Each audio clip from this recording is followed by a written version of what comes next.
Artinya kita membahas tentang makna di balik salawat kepada Nabi sallallahu alaihi wasallam. Pembahasan ini penting sekali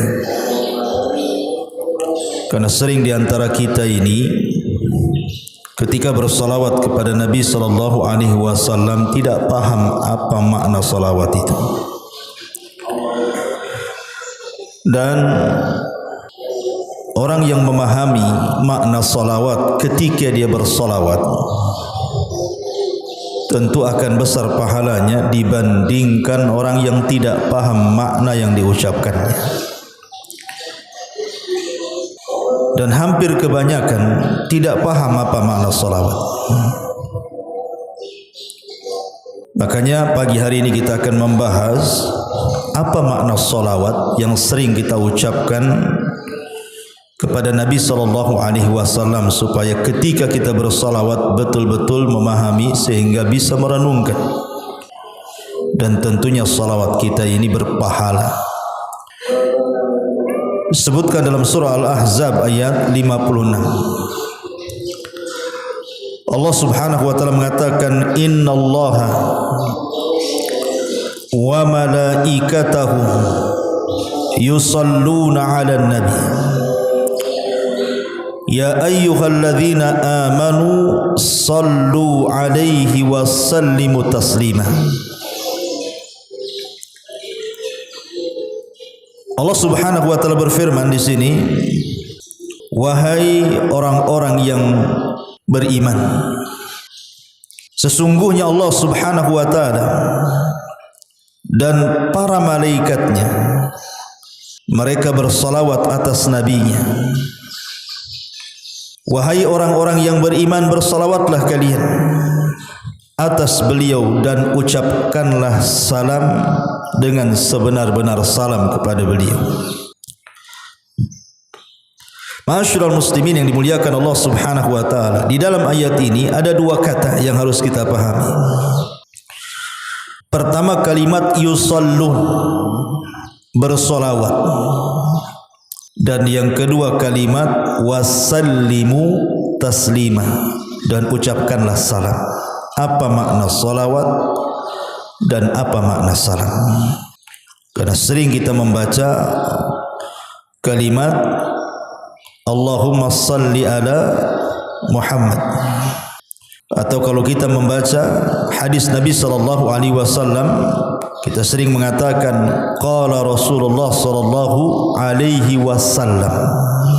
Apa kalimat salawat dan apa kalimat salam ini? Ma'asyiral muslimin yang dimuliakan Allah Subhanahu wa taala, disebutkan oleh para ulama tentang makna as-salatu ala nabi, salawat kepada nabi. Di antara pendapat jumhurul ulama, mayoritas para ulama, yang dimaksud salawat kepada Nabi artinya, salawat di sini artinya ar-rahmatu, di mana Allah Subhanahu wa taala akan menurunkan rahmatnya kepada Nabi. Adapun salawatnya para malaikat maksudnya adalah memintakan ampun akan dosa-dosanya. Tetapi sebagian ulama yang lain mengatakan, dan itu salah satu pendapat daripada Imam Ibnu Utsaimin rahimahullahu taala, dan tentunya ulama salaf sebelumnya mengatakan, dan ini pendapat yang rajih wallahu a'lam, yang dimaksud salawat di sini artinya as-sana fi mala'il a'la, as-sana'u alaihi fi al-mala'il a'la. Jadi ketika kita bersalawat kepada Nabi sallallahu alaihi wasallam artinya kita meminta kepada Allah. Kita yang meminta kepada Allah agar Allah Subhanahu wa taala memuji Nabi kita Muhammad sallallahu alaihi wasallam di hadapan para malaikat yang ada di langit sana. Maknanya Allah Subhanahu wa taala agar memuji Nabi sallallahu alaihi wasallam agar memuliakan Nabi sallallahu alaihi wasallam, agar meninggikan Nabi sallallahu alaihi wasallam di hadapan para malaikat yang ada di langit, di hadapan Jibril, di hadapan Mikail, di hadapan Israfil, di hadapan Malakul Maut, di hadapan Hamalatul Arash dan seluruh malaikat yang ada di langit.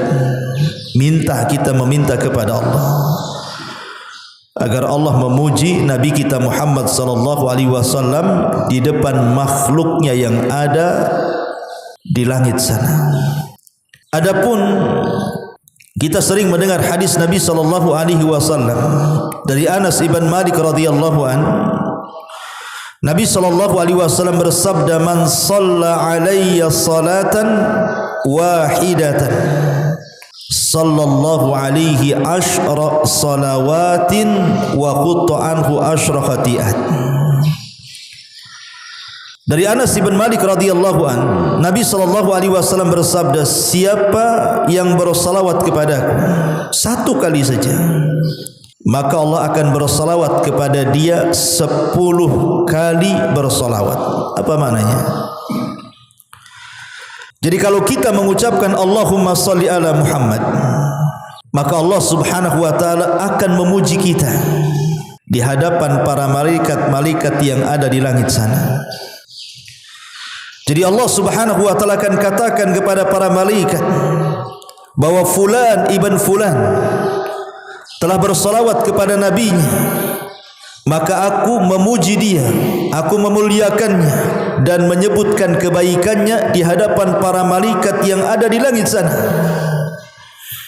Hanya semata-mata bersalawat kepada Rasul satu kali saja, maka Allah akan memuji kita di langit sana 10 kali pujian.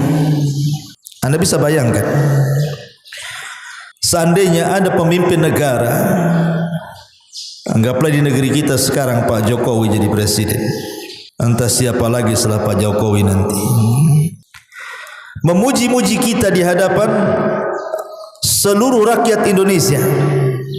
Seandainya presiden memuji kita di hadapan seluruh rakyat Indonesia dan kita tidak tahu dan tidak memintanya, tentu kita akan bangga, ikhwan.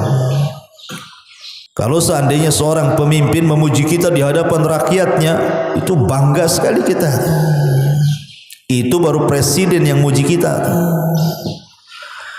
Bagaimana kalau seandainya yang memuji itu Allah subhanahu wa ta'ala di hadapan seluruh makhluknya, terutama makhluk-makhluk yang mulia-mulia dari kalangan para malaikat, memuji kita di hadapan Jibril, memuji kita di hadapan Mikail, memuji kita di hadapan Israfil, memuji kita di hadapan Malakul Maut, memuji kita di hadapan para malaikat-malaikat pemikul aras dan seluruh malaikat yang ada di langit.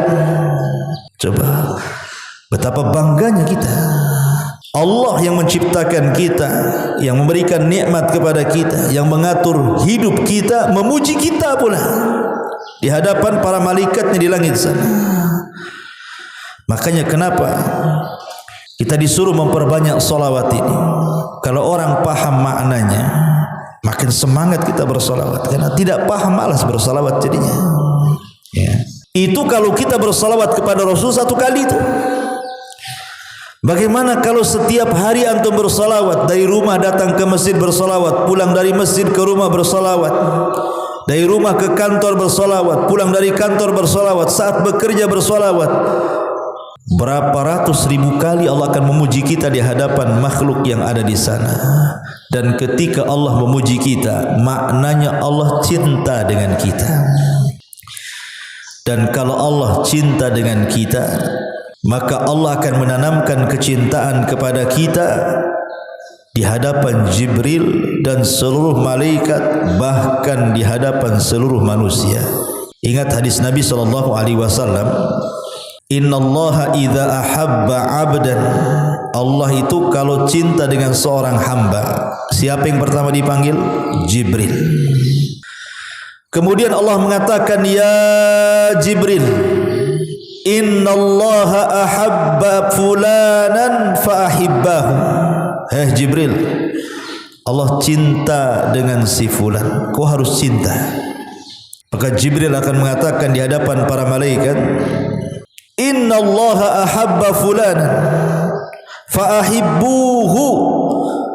Wahai malaikat-malaikat Allah dimanapun kalian berada, Allah sudah mencintai si fulan, maka kalian harus mencintai si fulan juga.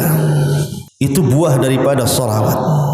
Dan ketika para malaikat mencintai si fulan tadi, maka Allah akan tanamkan kecintaan kepada seluruh hamba-hambanya yang ada di bumi. Ma'asyiral muslimin yang dimuliakan Allah Azza wa Jalla, dari sini kita pahami berarti makna salawat apa? Arti asalnya salawat itu diambil dari as-sana, pujian. Allah Subhanahu wa taala memuji kepada Nabi. Tapi kalau salawatnya para malaikat artinya istighfar, memintakan ampun. Tapi kalau salawatnya kita kepada Nabi SAW artinya doa. Kita berdoa kepada Allah agar Allah memuji Nabi kita di hadapan para malaikat. Itu makna salawat kita kepada Nabi SAW. Sudah barang tentu Allah akan memuji Nabi-Nya. Tanpa kita bersalawat pun sebenarnya Allah itu tetap memuji Nabi-Nya. Tapi ini sebagai adab dari kita. Kita harus punya adab, punya akhlak. Bahwa dalam bentuk kecintaan kita kepada Rasul, bentuk adab dan akhlak kita kepada Rasul, kita berdoa kepada Allah Azza wa Jalla agar Allah memuja dan memuji Nabi kita di hadapan para makhluknya yang ada di atas sana. Ini poin pertama. Poin yang kedua, dalam ayat ini Allah Subhanahu wa taala mengatakan apa? Wasallimu taslima. Mengucapkan salam. Kita sering mendengar kalimat, kita ucapkan salawat serta salam untuk junjungan kita baginda Nabi besar Muhammad sallallahu alaihi wasallam. Apa makna salam di sini? Makna salam itu artinya keselamatan. Apa yang dikehendaki dengan kalimat keselamatan di sini? Maksudnya kita berdoa kepada Nabi sallallahu alaihi wasallam, kepada Allah Subhanahu wa taala agar Allah menyelamatkan Nabi kita, baik secara hissi ataupun ma'nawi. Kalau dulu para sahabat yang hidup di zaman Nabi sallallahu alaihi wasallam dan Rasul masih hidup di tengah-tengah mereka, ketika para sahabat bersalawat kepada Nabi sallallahu alaihi wasallam dan mengucapkan salam, artinya para sahabat berdoa kepada Allah agar Rasul sallallahu alaihi wasallam senantiasa hidupnya dipenuhi dengan keselamatan. Selamat dari penyakit, selamat dari gangguan manusia, selamat dari musuh-musuhnya, selamat hidupnya. Itu kalau sahabat yang hidup di zaman Nabi. Masalahnya kan Nabi SAW sudah meninggal dan sudah dikubur dan sekarang berada dalam kubur. Apa maknanya kalau kita kemudian mengucapkan selamat, keselamatan, berdoa kepada Allah Azza wa Jalla, ya Allah selamatkan Nabi kita dan Nabi kita dalam kuburannya? Apa maknanya? Maknanya kita meminta kepada Allah keselamatan untuk Rasul kita. Jangan sampai jasadnya Nabi kita disakiti orang lain, didekati, dicuri, karena upaya-upaya ini sudah ada. Walaupun memang Nabi SAW yang mengatakan bahwa Allah itu akan menjaga jasad para nabi. Sebagaimana hadis Nabi SAW mengatakan, innallaha harrama 'alal ardi an ta'kula ajjasal anbiya. Allah itu akan haramkan kepada bumi untuk tidak memakan jasadnya para nabi. Para nabi itu kalau seandainya Allah takdirkan antum menggali kuburan nabi, maka jasad nabi itu akan utuh sebagaimana ketika dia meninggalnya. Lain dengan jasad-jasad kita, boleh jadi dimakan cacing tanah, boleh jadi tinggal tulang belulang. Tapi kuburan Nabi SAW, kalau Allah takdirkan ada orang yang gali, maka kita akan lihat jasadnya Nabi ya utuh, karena Allah haramkan untuk memakan jasadnya para nabi. Lihat Sulaiman ketika dia meninggal di singgasananya. Jin-jin yang bekerja itu disangka Sulaiman masih hidup tuh. Karena tidak dimakan tanah masalahnya, tidak membusuk, tidak bau dan begitu seterusnya, sehingga jin-jin itu masih bekerja. Ketahuannya Nabi Sulaiman mati itu setelah tongkat yang dipegangnya dimakan rayap. Kemudian habis tongkatnya, kemudian tidak ada lagi untuk sebagai pemegangnya supaya tidak roboh. Maka ketika tongkat itu kemudian habis dimakan rayap, Sulaiman pun roboh. Baru jin-jin itu tahu. Ya, kita tidak ragukan bahwa para nabi itu jasadnya tidak dimakan oleh bumi. Tetapi ada memungkinkan jasadnya diambil, jasadnya disakiti. Makanya ketika kita bersolawat kepada Nabi SAW, kita meminta kepada Allah Subhanahu wa taala untuk menjaga jasad Nabi kita. Jangan sampai ada yang menyakitinya. Saya akan sebutkan beberapa upaya yang pernah dilakukan orang-orang yang kurang adab kepada Rasul. Di masa Al-Hakim bi Amrillah Al-Ubaidi, salah seorang zindik pernah mengusulkan untuk menghadirkan jasad Nabi SAW dan dibawa ke Mesir. Itu saat pemerintahan orang-orang Syiah. Ada seorang hakim bi amrillah, namanya Hakim bi Amrillah Al-Ubaidi. Itu mengusulkan bagaimana kalau seandainya kita ambil aja jasad Nabi yang ada di Madinah itu, dibawa ke Mesir. Ya. Maksudnya untuk menarik perhatian manusia kepadanya sebagai pengganti Madinah, kononnya begitu. Karena kita tahu bahwa pemerintahan Syiah Fatimiyah itu beratus-ratus tahun berdiri di Mesir, sehingga merasa menguasai dunia. Orang-orang Syiah Fatimiyah ini berniat untuk mengambil jasad Nabi sebagai pengganti kota Madinah. Mesirlah sebagai penggantinya. Ini pernah terjadi. Ya. Tetapi apa yang terjadi ketika mereka mulai memerangi penduduk Madinah? Tiba-tiba Allah Subhanahu wa taala kirim angin ke Madinah dan hampir terjadi gempa yang luar biasa karena kuatnya angin tadi, dan ini akhirnya membalikkan seluruh pasukan-pasukan yang hendak mengambil jasad Nabi karena ketakutan hengkang lagi ke Mesir. Ini pernah terjadi. Ini satu kisah. Yang kedua, pada masa kekhilafahan Al-Ubaidi juga, dia mengutus orang untuk tinggal di sebuah rumah dekat dengan Masjid Haram Madani, Masjid Nabawi. Jadi dia mengutus orang, disuruh sewa rumah, yang rumah itu berdekatan dengan Masjid Nabawi, dekat kuburan Nabi. Siapa ini? Si Khalifah Ubaidi ini.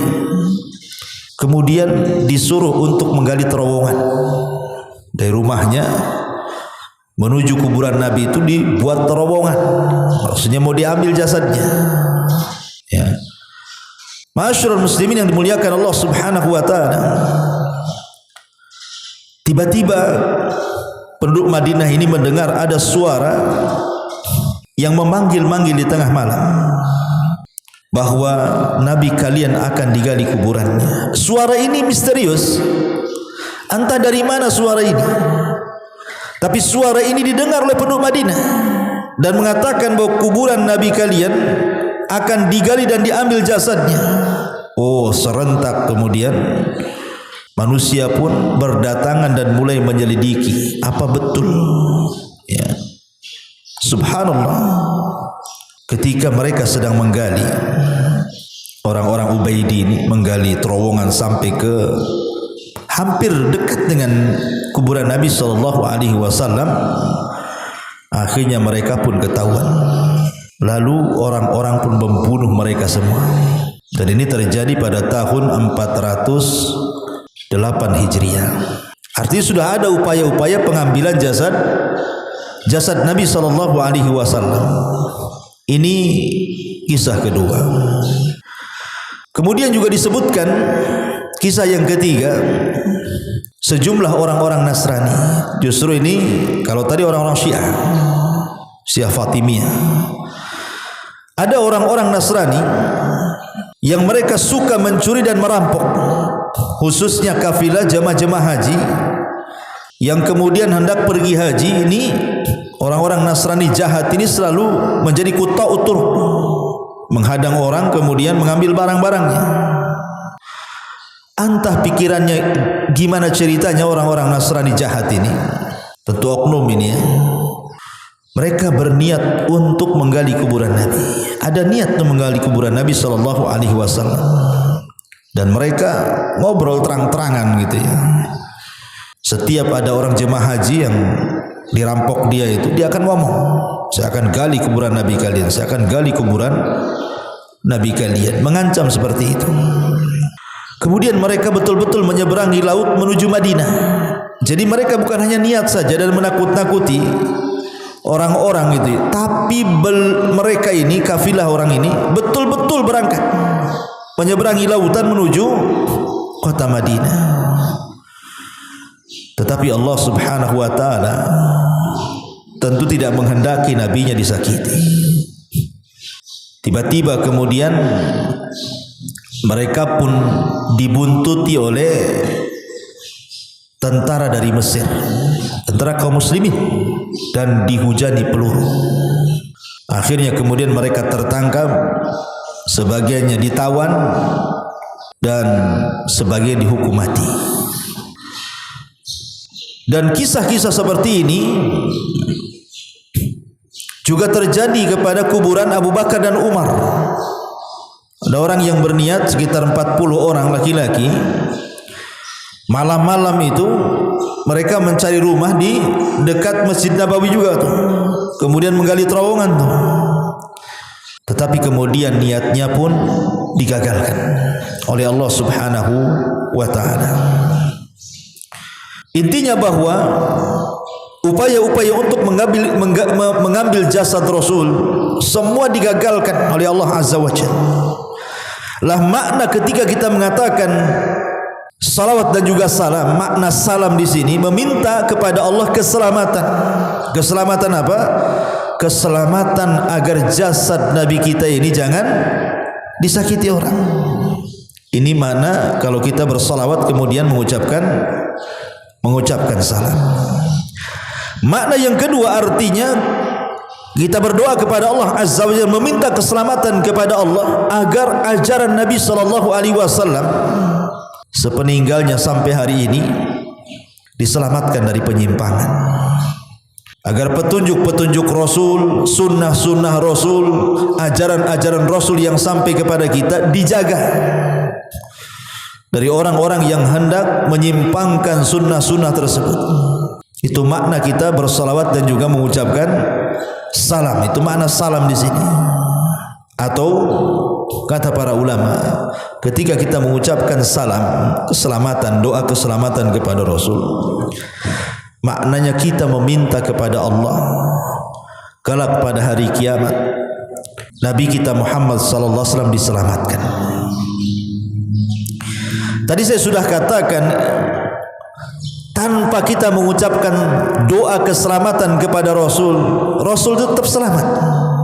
Bahkan dia yang mendoakan kita saat kita meniti titian siratal mustaqim, Allahumma sallim salim, ya Allah selamatkan umatku, ya Allah selamatkan umatku. Tapi kenapa kita disuruh untuk berdoa keselamatan agar Rasulullah SAW selamat di akhirat? Sekali lagi, tanpa berdoa keselamatan pun Rasul selamat. Tapi ini bentuk kecintaan kepada Rasul, bentuk adab dan akhlak kita kepada Rasul. Kita berdoa agar Rasul sallallahu alaihi wasallam selamat di akhirat. Bukan berarti Rasul kalau kita tidak mengucapkan keselamatan Rasul tidak selamat. Tidak, tanpa kita tidak mengucapkan sekalipun Rasul tetap selamat. Karena Nabi sallallahu alaihi wasallam dijamin oleh Allah Azza wa Jalla, dosanya di dunia saja diampuni, yang telah, yang sedang dan yang akan datang. Secara otomatis di akhirat pun dia akan selamat. Bahkan di tangannya syafaatul uzma, syafaat. Jadi kita mengucapkan keselamatan kepada Rasul itu dalam bentuk adab, dalam bentuk akhlak kita kepada Nabi sallallahu alaihi wa ala alihi wasallam. Inilah makna salawat dan juga salam yang terkadang orang tidak paham ketika mengucapkan kalimat bersalawat kepada Nabi sallallahu alaihi wasallam. Padahal kalau kita paham makna salawat, tentu kita akan terangsang untuk memperbanyak salawat lagi.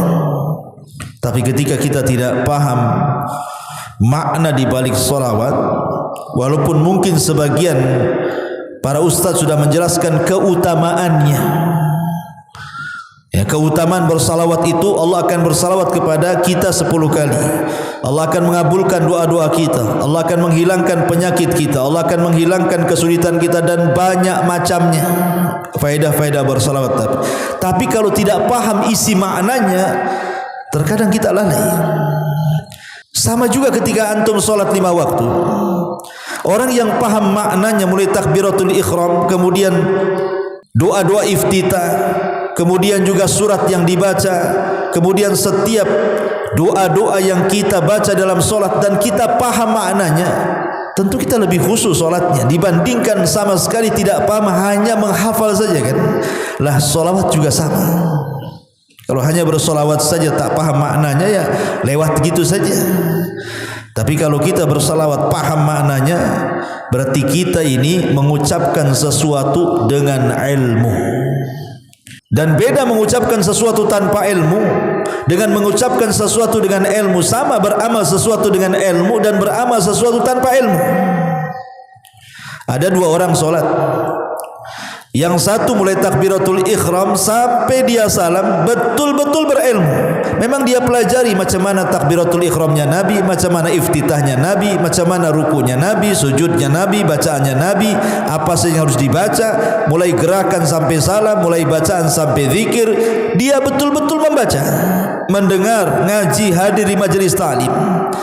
Dengan orang yang sama sekali tidak pernah membaca, dengan orang yang sama sekali tidak pernah hadir di majelis ta'lim, dengan orang yang sama sekali tidak mempelajari, dia hanya solat, ya solat gitu saja. Nengok orang takbir ikut takbir, nengok orang berdiri ikut berdiri, nengok orang baca itu ikut baca itu, nengok orang salam ikut salam. Maka ulama mengatakan yang pertama, solatnya dari mulai takbiratul ihram sampai salam bukan hanya menggugurkan kewajiban, tapi membawa pahala. Tapi yang kedua, tidak dapat pahala walaupun menggugurkan kewajiban. Kan rugi jadinya. Sepanjang solat kita nggak dapat pahala, ya gugur kewajibannya, betul. Lah apa kemudian juga akan berlaku kepada salawat. Lah makanya pentingnya kemudian memahami setiap makna dalam salawat ini supaya lebih bisa mendapatkan pahala lebih dan lebih khusyuk dan lebih cinta lagi dengan salawat kepada Nabi sallallahu alaihi wa ala alihi wasallam. Wallahu a'lam bishawab. Mudah-mudahan ada manfaatnya. Subhanakallah bihamdika asyhadu an la ilaha illa anta astaghfiruka wa atubu ilaik. Allahu ta'ala a'lam. Assalamualaikum warahmatullahi wabarakatuh.